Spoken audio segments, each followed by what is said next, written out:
जब भी हम प्राचीन भारत के बारे में सोचते हैं तो सबसे पहला नाम हमारे दिमाग में आता है सिंधु घाटी सभ्यता का, है ना? लेकिन क्या आपको पता है कि ठीक उसी वक्त एक और बहुत ही एडवांस्ड कल्चर फल फूल रहा था? आज हम बात करेंगे आहार बनास संस्कृति की, एक ऐसी सभ्यता जो धातु के इस्तेमाल में माहिर थी पर इतिहास के पन्नों में कहीं गुम हो गई। चलिए इस भूली हुई दुनिया में थोड़ा और गहरा उतरते हैं। तो पहला सवाल यही उठता है कि आखिर एक पूरी की पूरी संस्कृति की पहचान एक धातु से कैसे जुड़ गई। मतलब ऐसा क्या खास था कि लोगों ने उस जगह को तांबे वाली जगह कहना शुरू कर दिया? इसका जवाब दरअसल उनकी पहचान की जड़ में ही छिपा हुआ है। और जवाब है ताम्बवती। जी हाँ, ये आहार स्थल का पुराना नाम था और जैसा कि नाम से ही साफ है, इसका मतलब था एक ऐसी जगह जहाँ तांबा हो। ये सिर्फ एक नाम नहीं था, ये उनकी आर्थिक और तकनीकी शक्ति का ऐलान था। आहार बनास लोग असल में धातु युग के मास्टर थे। तो चलिए अब थोड़ा समय में पीछे चलते हैं और समझते हैं कि ये संस्कृति इतिहास के किस दौर की बात है। ये वो वक्त था जब इंसान पत्थर के औजारों से आगे बढ़कर धातु की दुनिया में अपना पहला कदम रख रहा था। इस युग को कहते हैं ताम्र पाषाण काल, यानी तांबे और पत्थर का युग, जिसे अंग्रेजी में चाल्कोलिथिक एज भी कहते हैं। जरा सोचकर देखिए, ये कितना बड़ा, मतलब एक गेम चेंजर रहा होगा। पहली बार इंसान सिर्फ पत्थर को तोड़ या घिस नहीं रहा था, बल्कि जमीन से एक अयस्क निकालकर उसे आग में पिघलाकर एक बिल्कुल नई चीज बना रहा था। ये टेक्नोलॉजी में एक बहुत बड़ी छलांग थी। अच्छा, अब जरा इस टाइमलाइन पर नजर डालिए। यहाँ लगभग 3000 से 1500 ईसा पूर्व के बीच ताम्रपाषाण काल में आहार बनास संस्कृति फल फूल रही थी। और सबसे मजेदार बात यह है कि वो उस दौर की सुपर पावर यानी सिंधु घाटी सभ्यता के ठीक बगल में उसी समय मौजूद थे।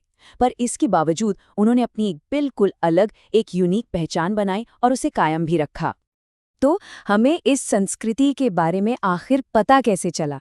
इसका सारा क्रेडिट जाता है उन आर्कियोलॉजिकल साइट्स को, उन पुरातात्विक स्थलों को जिन्होंने हमें इस खोई हुई सभ्यता की कहानी के टुकड़ों को फिर से जोड़ने में मदद की है। ये संस्कृति मुख्य रूप से दक्षिण पूर्वी राजस्थान में बनास नदी की घाटी के आसपास फैली हुई थी। आहार, गिलुंड, बालाथल और ओजियाना जैसे बड़े नामों के अलावा 90 से भी ज्यादा जगहों पर इसके सबूत मिले हैं। इससे ये साफ हो जाता है कि ये कोई छोटा मोटा कबीला नहीं था, बल्कि एक बड़े इलाके में फैली हुई एक व्यवस्थित सभ्यता थी। और हर साइट अपनी एक अलग कहानी कहती है। जैसे आहार एक तरह का इंडस्ट्रियल हब था जहां बड़े पैमाने पर तांबा गलाने का काम होता था। वहीं दूसरी तरफ गिलुंड में पक्की ईंटों और बड़े बड़े अन्न भंडारों का मिलना एक बहुत ही ऑर्गेनाइज्ड समाज की तरफ इशारा करता है। और बालाथल में मिली किलाबंदी बताती है कि वो लोग अपनी सुरक्षा को लेकर भी काफी गंभीर थे। चलिए अब जरा उनकी कारीगरी पर फोकस करते हैं। वो दो खास हुनर जिन्होंने इस संस्कृति को एक अलग पहचान दी। एक तो था उनका धातु का काम और दूसरा उनके मिट्टी के बर्तन। एक तरफ वो अरावली की पहाड़ियों से तांबा निकालकर उससे कुल्हाड़ियां और दूसरे औजार बनाने में माहिर थे, तो वहीं दूसरी तरफ वो मिट्टी को अपने हाथों से ऐसे खूबसूरत बर्तन का आकार देते थे जिनकी अपनी एक अलग कलात्मक पहचान थी। मतलब वो एक ही समय में बेहतरीन इंजीनियर भी थे और कमाल के कलाकार भी। उनकी मिट्टी के बर्तनों की इस खास स्टाइल का एक नाम भी है, जिसे पुरातत्वविद कहते हैं सफेद चित्रित काले और लाल मृदभांड। ये नाम सुनने में थोड़ा लंबा है, पर यह अपने आप में ही इन बर्तनों की पूरी कहानी बयां कर देता है। इन बर्तनों की सबसे बड़ी खासियत थी इनका डबल कलर, ऊपर से काला और नीचे से लाल। ये जो ड्यूल टोन इफेक्ट है ना, इसे हासिल करना उस जमाने की एक बहुत ही एडवांस टेक्निक थी। और फिर इस काली सतह पर वो सफेद रंग से सुंदर ज्योमेट्रिकल डिजाइन बनाते थे। ये स्टाइल इतनी यूनिक है कि इसे देखते ही पहचाना जा सकता है। जाहिर है वो सिर्फ कारीगर नहीं थे, उनकी अर्थव्यवस्था खेती पर आधारित थी। और हाँ, एक और खास बात थी, बनासियन बुल यानी बनास का बैल। मिट्टी के बने इन बैलों की छोटी छोटी मूर्तियां लगभग हर साइट पर मिली हैं। ऐसा लगता है कि बैल उनके लिए सिर्फ एक जानवर नहीं, बल्कि ताकत और शायद खेती से जुड़ी समृद्धि का एक बहुत शक्तिशाली प्रतीक था।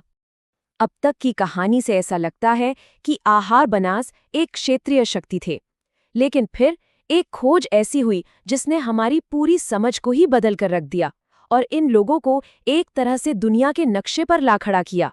100 से ज्यादा ये नंबर अपने आप में एक पहेली जैसा लगता है।